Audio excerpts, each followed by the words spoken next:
श्री शिवाय नमस्तुभ्यं महाराज। वर्ष में केवल एक बार मार्गशीर्ष मास के शुक्ल पक्ष की जो त्रयोदशी होती है इसको अनंग त्रयोदशी कहते हैं। इस त्रयोदशी पर आज सोम प्रदोष भी है। संपूर्ण देशवासियों को अनंग त्रयोदशी की बहुत बहुत बधाई हो। ये मेरे महादेव की वो त्रयोदशी है। इस त्रयोदशी का मतलब अगर संसार के लोगों को मालूम पड़ जाए, ये केवल साल भर में एक बार आती है। महाराज, वर्ष में जिसके परिवार में पति पत्नी का झगड़ा होता हो, जहां अदालत तक बात पहुंच गई हो, या बेटियां मायके रह रही हो, पति कहीं दूसरी जगह रह रहा हो, या किसी पति का या पत्नी का स्मरण कहीं दूसरी जगह हो, इस अनंग त्रयोदशी का मात्र स्मरण, इस अनंग त्रयोदशी का मात्र पूजन, पूरे साल भर में आप शंकर भगवान की आराधना करते हो, पर इस अनंग त्रयोदशी की आराधना का फल ही दूसरा है, इसका महत्व ही दूसरा है।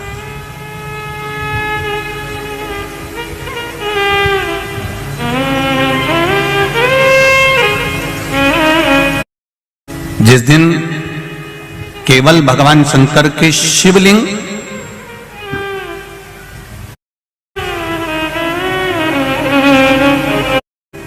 जलाधारी है, माता पार्वती जी का हस्तकमल, ये शिवलिंग रखा हुआ है। ये जलाधारी में से पानी बहने का स्थान, बीच में मोटी सी लाइन जहां अशोक सुंदरी विराज रही है, राइट में गणेश जी, लेफ्ट में कार्तिकेय जी, और गोल जो भाग है वो माता जी का हस्तकमल है।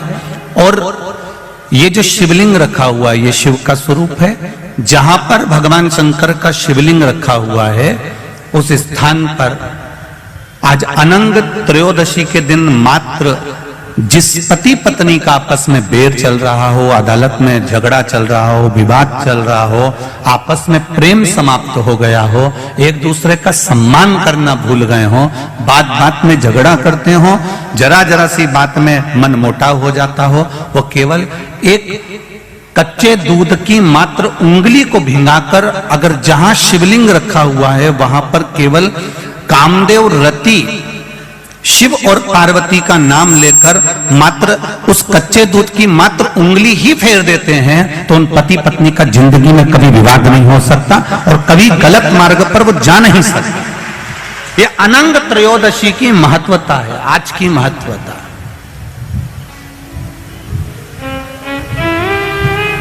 केवल साल भर में एक दिन होता है जिस दिन भगवान अपने साड़ू भाई के साथ पूजाते हैं। केवल साल भर में एक दिन होता है जिस दिन महादेव कामदेव के साथ पूजाते हैं। केवल साल भर में एक दिन होता है अनंग त्रयोदशी का दिन, जिस दिन भगवान शंकर ने कामदेव को भस्म करा था और उसको अनंग कर दिया था।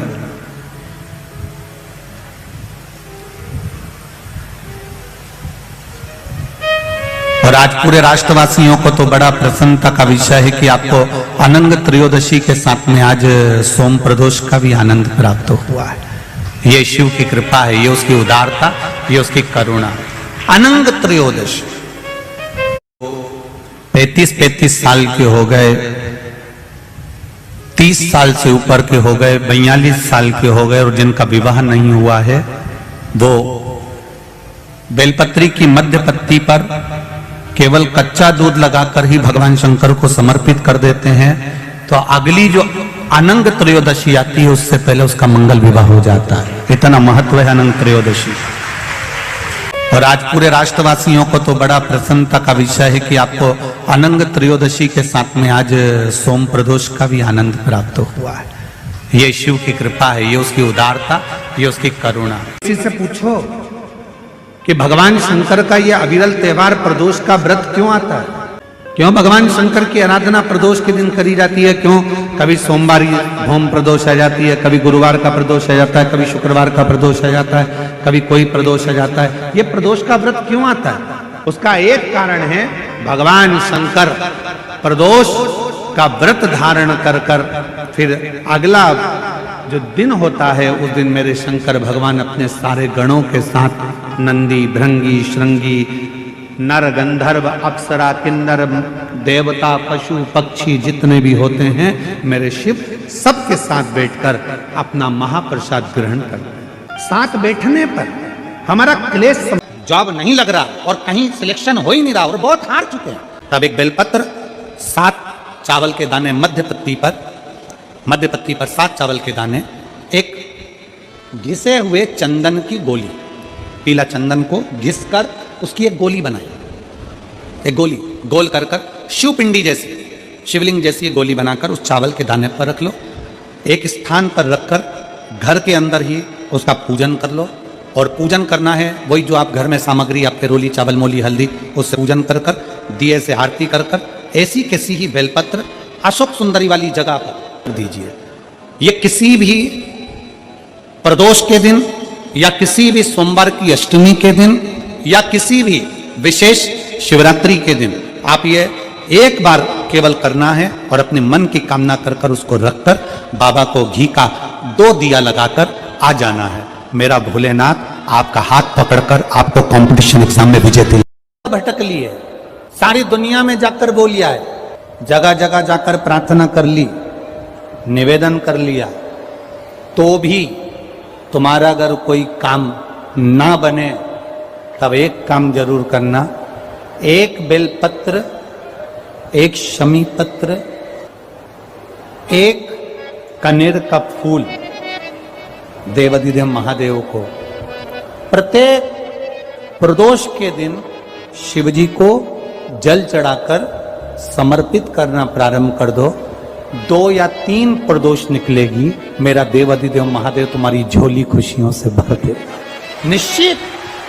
26 प्रदोष में से कोई भी प्रदोष का दिन हो और प्रदोष काल में आप अपने घर से जल और एक हाथ में घी का भरा हुआ दीप लेकर जिस दिन शंकर के मंदिर में जाते हो, शंकर को जल चढ़ाकर हाथ का स्पर्श जलाधारी पर कर शिव मंदिर में दीप प्रज्वलित कर देते हो, 26 प्रदोष का पुण्य फल उसी क्षण प्राप्त होगा। प्रदोष के दिन या सोमवार के दिन स्थान, इसका नाम अशोक सुंदरी है, उसका स्थान है। ऊपर से बूंद बूंद पानी जो शिवलिंग पर गिर रहा है, ये शंकर भगवान की 5 लड़कियों का स्थान है, जया, विषहरा, शामली बारी, दौतली और देव। ये शंकर जी की 5 बेटियां हैं जो भगवान शंकर के ऊपर पानी की एक एक बूंद गिराती हैं महाराज। तो शिव जी की जो सबसे छोटी लड़की है अशोक सुंदरी, उस अशोक सुंदरी वाली जगह पर इस बेलपत्र को प्रदोष के दिन या सोमवार के दिन आप घी वाली बेलपत्र को अशोक सुंदरी वाली जगह पर रखकर, ये जो चंदन लगी हुई बेलपत्र है इसका मुख ऐसा सीधा की सीधा रखोगे तो गणेश जी की ओर हो जाएगा, षडानंद कार्तिकेय की ओर हो जाएगा। अपनी कामना कर जिससे धन लेना है, पैसा लेना है या जो कार्य निकालना है वो नहीं निकल रहा, बहुत प्रयास कर लिया, अदालत में 50 बार हो जाए, काम नहीं हो रहा, तब इस बेलपत्र का प्रयोग करना, बाबा से विनती करना और विनती कर वापिस सजाना। केवल 2 प्रदोष या 2 सोमवार कर लीजिए, बाबा आपकी मनोकामना पूर्ण कर देगा। उस बेलपत्र का सुख प्राप्त हो जाए। बेलपत्र पर इतना याद रखना, जो चंदन लगा हुआ भाग है वो नीचे होना चाहिए, अशोक सुंदरी की ओर। गरत का भाग अशोक सुंदरी की ओर होना चाहिए, नीचे की ओर, नहीं तो मालूम पड़े तुम ऊपर उल्टा रख दो उसको। बस दोनों में अंतर है घृत का और पीले चंदन का। 7 बिंदी लाल चंदन की जब पीला चंदन लग जाए, 7 बिंदी लाल चंदन की उससे लगवाओ जिसका विवाह करना है, जिसका विवाह नहीं हो रहा उससे लगवाइए, वो फिर भगवान को समर्पित कर। किसी कामना के वश अगर हम दीप लगा रहे हैं या हमारे मन में कोई भाव उत्पन्न है और हम बाबा से कहना चाहते हैं कि बाबा मेरा ये कार्य है आप पूर्ण करिएगा, तो फिर शिव मंदिर में भी लंबी बाती का दीप आप प्रदोष या आप शिवरात्रि को बाबा से निवेदन कर लगा सकते हैं।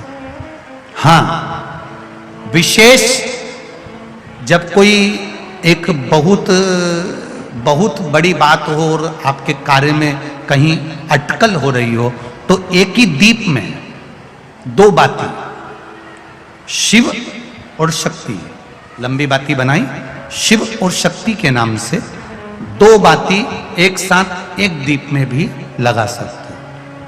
पर कब?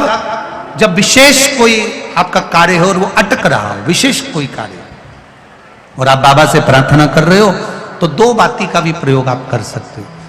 प्रदोष के दिन यदि आपको कहीं से शमी पत्र मिल जाए, प्रदोष के दिन यदि कहीं से आपको शमी पत्र मिल जाए और प्रदोष काल में, प्रदोष का जो समय होता है, शाम का जो समय होता है प्रदोष काल, 4 प्रदोष 5 प्रदोष आप कर देखिएगा कि आपका कोई काम है, कोई नौकरी के लिए आप अप्लाई कर रहे हैं, कोई समस्या बड़ी विकट आ गई है, कोई तकलीफ, बड़ा गला पकड़ रहा है बेटा, कोई तकलीफ विकट आ गई है, कोई समस्या विकट आ गई है, प्रदोष के प्रदोष काल अगर एक शमी पत्र भी आप घर के शिवलिंग को, अब ये करने के लिए आपको मंदिर पे शिवलिंग नहीं जाना, अपने घर में जो शिवलिंग, चाहे वो स्फटिक का हो, कागज का हो, कंकर शंकर का हो, लकड़ी का हो, जो शिवलिंग तुम्हारे घर में, कांच का हो, चाहे वो नर्मदा के कंकर का हो, नर्मदेश्वर हो, पाषाण का हो, जो शिवलिंग, चांदी का हो, सोने का हो, तांबे का हो, पीतल का हो, जो शिवलिंग तुम्हारे, एक शमी पत्र यदि आप भगवान शंकर के शिवलिंग पर समर्पित कर रहे हो और उस शमी पत्र को उठाकर रात्रि को 9:15 की जो एक मुहूर्त होता है, एक समय होता है, जिस समय पर हम अपने मन की बात भगवान शंकर को कहते हैं, पूर्व में भी इसका वर्णन हम कर चुके हैं कथाओं में, उस 9:15 पर वो शमी पत्र को उठाकर एक कागज में, एक कटोरी में उसको रखते थे। 4 या 5 प्रदोष के उस शमी पत्र को अपने पास में रखिए और जिस कार्य के लिए जा रहे हो उसको जेब में ऊपर के भाग में उसको रखकर लेकर जाइए, आपका वो कार्य सफल होकर ही रहेगा, रुक नहीं सकता। शमी पत्र में इतना बल होता है, प्रदोष का जो शमी पत्र होता है वो बड़ा बलवान होता है, बड़ा पूजन के समय पर पाठ करते करते गलत जगह पर अपना मन जा रहा हो, 5 प्रदोष एक कटोरी में 1 चम्मच घी, गाय का, देसी गाय का 1 चम्मच घी, 1 चम्मच भी ना हो तो आधी चम्मच घी, आधी चम्मच भी अगर घर में ना हो तो 2 बूंद घी, 2 बूंद भी ना हो तो देसी गाय का 1 बूंद घी अपनी हथेली में मध्य में लगाकर, जो शंकर भगवान का, भगवान शिव जी का जो शिवलिंग होता है, उस शिवलिंग के ऊपर के भाग पर अपनी हथेली को रखकर और जो अशोक सुंदरी वाली जगह है उस जगह पर अपनी हथेली का घर्षण करना चाहिए। लगभग 5 प्रदोष अगर आपने कर लिया तो निश्चित है आपकी बुद्धि में कभी गलत विचार पूजन करते समय आएगा ही नहीं। प्रदोष सोमवार एक ही दिन पड़ रहा है। यहाँ के लोग त्रिवेणी का स्नान करने के लिए प्रयाग जाते हैं, पर मेरे भोलेनाथ ने पूरी त्रिवेणी यही बना दी कि सोमवार की अगर प्रदोष पड़ती है, बहुत ध्यान से सुनना महाराज, सोमवार की प्रदोष पड़ती है तो शंकर भगवान कैलाश पर निवास करते हैं। हमारे यहाँ कहते हैं सोमवार की जो प्रदोष पड़ती है वो इच्छा पूर्ति करती है। प्रदोष का दिन, प्रदोष काल का समय, भगवान शंकर प्रदोष के दिन, प्रदोष काल में अपने भक्तों के घर पर नंदी के कान में जो बोल कर जाता है, शिवजी नंदी पर बैठकर उस भक्त के दरवाजे पर उसका कल्याण करने के लिए प्रदोष के दिन, प्रदोष काल में प्रदोष व्रत का हम वर्णन करते हैं। जिस प्रदोष के दिन का आपको बधाई कल हमने दी थी कि प्रदोष की आपको बधाई हो। प्रदोष शाम का जो समय होता है, प्रदोष काल जो होता है, उसका वर्णन जब हम करते हैं, ये प्रदोष की पूजन का विधान किसने बनाया, ये प्रदोष की पूजन का नियम किसने बनाया, ये प्रदोष की संध्या काल का, प्रदोष के समय का पूजन का विधान कौन बनाया, ये प्रदोष के समय पर एक बेलपत्र चढ़ाने का विधान किसने बनाया, प्रदोष के समय पर एक समीपत्र चढ़ने का विधान किसने बनाया, प्रदोष के समय पर अगर मान लो कोई भिखारी से भिखारी व्यक्ति भी है जो ठेला चला रहा है, उसके पास में खाने के लिए कुछ नहीं है, फटे कपड़े पहन रहा है, उसकी जिंदगी में कुछ भी नहीं बचा और कर्जे में लदालूम हो गया, एक चावल का दाना अगर वो प्रदोष के दिन, प्रदोष काल में शाम के समय पर शंकर के शिवलिंग पर चढ़ा देता है तो 3 या 4 प्रदोष में उसका कर्जा चूकना प्रारंभ हो जाता है। प्रदोष का विधान इतना ये प्रदोष का वर्णन करा किसने, इतना प्रदोष की महत्वता बताई किसने, कौन करे इतना वर्णन।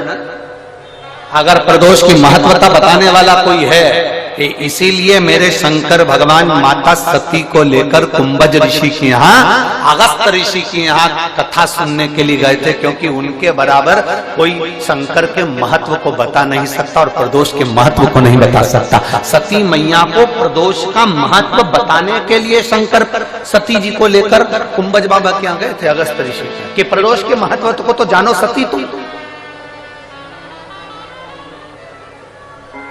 तुम प्रदोष के महत्व को तो सती जानो, तुम प्रदोष के महत्व को तो सती पहचानो कि प्रदोष का महत्व क्या होता है, प्रदोष काल का महत्व क्या होता है, प्रदोष के समय का महत्व क्या होता है।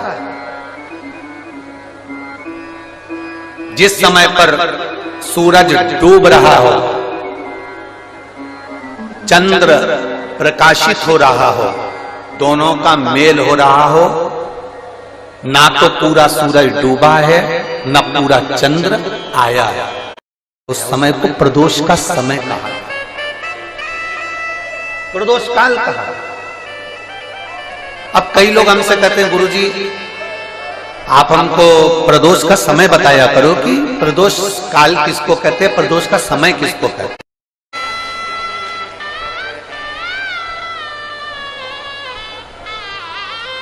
अब प्रदोष काल की पूजन का विधान किसने बनाया, कोई आपसे पूछे तो क्या बताओगे, जम के बोलो जल्दी से, कौन ने बताया था, अगस्त ऋषि। सबसे पूजन करते समय, अभिषेक पूजन करते समय, घर में आप पूजन कर रहे हैं उस समय पर तुलसी को जल चढ़ा रहे हो, उस समय पर पीपल की पूजन कर रहे हो, उस समय पर बेलपत्री का पूजन कर रहे हो, उस समय पर आंवले का पूजन कर रहे हो, उस समय पर या कोई पूजन भजन आप कर रहे हैं, उस समय पर दरवाजे पर अगर 3 सामने खड़े हो जाते हैं तो ये समझ लेना कि आपकी पूजा को भगवान ने स्वीकार कर लिया। कौन 3 है उसका स्मरण करिएगा। पहला, पूजन करते समय, भगवान की आराधना करते समय अंदर मंदिर में अपने घर में बैठकर आप भगवान निला रहे हैं, भगवान की पूजन कर रहे हैं, अर्चना कर रहे हैं, सेवा कर रहे हैं, माला जाप कर रहे हैं, पूजन अर्चना कर रहे हैं, तुलसी को जल चढ़ा रहे हैं, उस समय पर 3 का दर्शन अगर आपको हो जाता है, आपके दरवाजे पर अगर आ जाते हैं तो आपका समझ लेना पूजा स्वीकार हो गया। पहले नंबर पर पूजन करते समय दरवाजे पर गौ माता आकर खड़ी हो जाए, समझ लो तुम्हारा पूजन सफल हो गया। आप पूजन कर रहे हैं अंदर से, गाय रंभा रही है, आप पूजन कर रहे हैं अंदर से, गौ माता गौमूत्र कर रही है, आप पूजन कर रहे हैं अंदर से, गौ माता गोबर कर रही है, आप पूजन कर रहे हैं अंदर से और गाय दरवाजे पर आकर खड़ी हो गई। तुम्हारी अर्चना में, तुम्हारी आराधना में, तुम्हारी साधना में गौ माता तुम्हारे सामने आकर खड़ी हो जाए। पूजन के समय पर अचानक आकर तुम्हारे द्वार पर, तुम तुलसी को जल चढ़ा रहे हो, तुम्हारे दरवाजे पर आ जाए। और मेरा विश्वास कहता है, यहाँ जितनी मेरी जीजियां बैठी हैं, यहाँ जितने मेरे जीजा बैठे हैं, ये मेरा विश्वास कहता है आपके साथ कभी ना कभी ये जरूर हुआ होगा, पूजन के समय पर गौ माता का दर्शन होता ही, ये मेरा विश्वास कहता है। गौ माता। दूसरे नंबर पर हमारे यहाँ हम पूजन में लगे हुए हैं, आराधना में लगे हुए हैं, भगवान की अविरल भक्ति में लगे हुए हैं, भगवान की पूजन आराधना और भक्ति में हम तल्लीन हैं।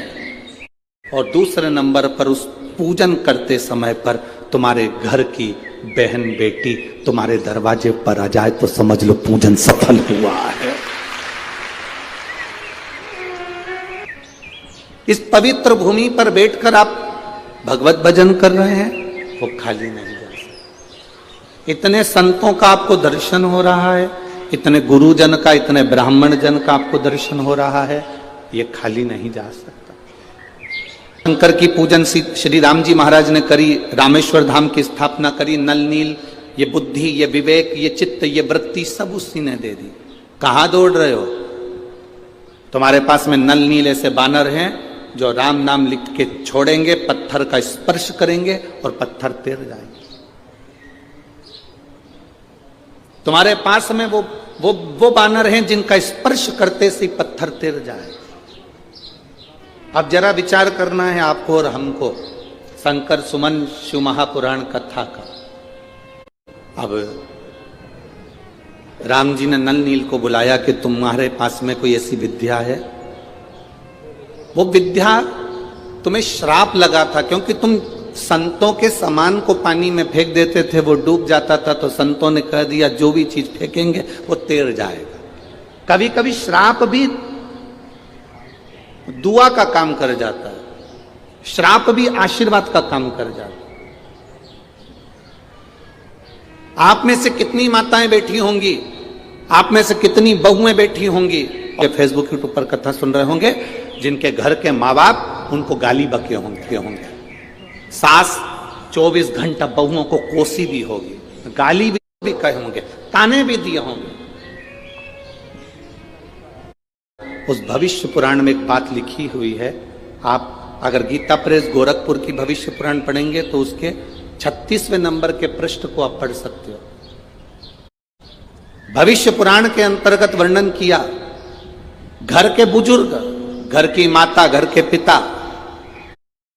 अगर क्रोध में आकर अपने बच्चे को, अपनी बहू को, अपने बेटे को, अपने पोते को, अपनी पोती को गाली भी दे देते हैं, अपशब्द भी कह देते हैं, कि मुख से निकली हुई गाली भी आशीर्वाद का काम कर जाती है और उसका कल्याण कर देती है।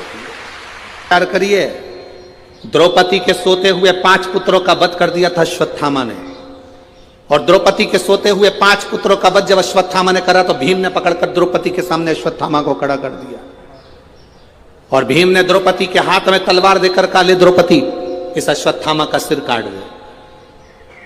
द्रौपदी इस अश्वत्थामा का सिर काट दे। द्रौपदी कहती है, नहीं मैं अश्वत्थामा का सिर नहीं काट सकती। द्रौपदी, इसने तेरे पुत्रों को मारा, तू इसको मार दे। द्रौपदी हंसकर बोली, स्वामी इसने मेरे बेटे को मारा तो क्या मैं इसको मार दूंगी? कोई कुत्ता, कोई श्वान हमको काटेगा तो हम क्या कुत्ते को काट लेंगे? इधर हो सास हो, ससुर हो, बड़े हो घर के, वो तुम्हें अपशब्द कहें, गाली दें, आड़ा टेढ़ा कहें, तो हम पलटकर क्यों गाली दें, हम पलट के क्यों जवाब दें? तो ये तो वही हाल हो गया ना कि कुत्ता हमें काटा और हम कुत्ते को काट गए। नल नील को श्राप दे दिया संतों ने। हम तुम्हें श्राप देते हैं, छोटे छोटे से नल नील संतों का सामान उठाकर पटक देते थे, संतों का सामान पानी में डाल देते थे, उनके गादी तकिया जो भी सामान होता था, उनका कुशा वगैरह सब पानी में डाल देते थे। तो संतों ने श्राप दे दिया, तुम जो चीज पानी में डालोगे वो तैरेगी, वो डूबेगी। अब उनका श्राप आशीर्वाद हो गया, राम जी के लिए उनका श्राप आशीर्वाद हो गया, और आशीर्वाद यह हो गया कि वो राम नाम लिखे पत्थर फेंके गए और वो तैरने लगे।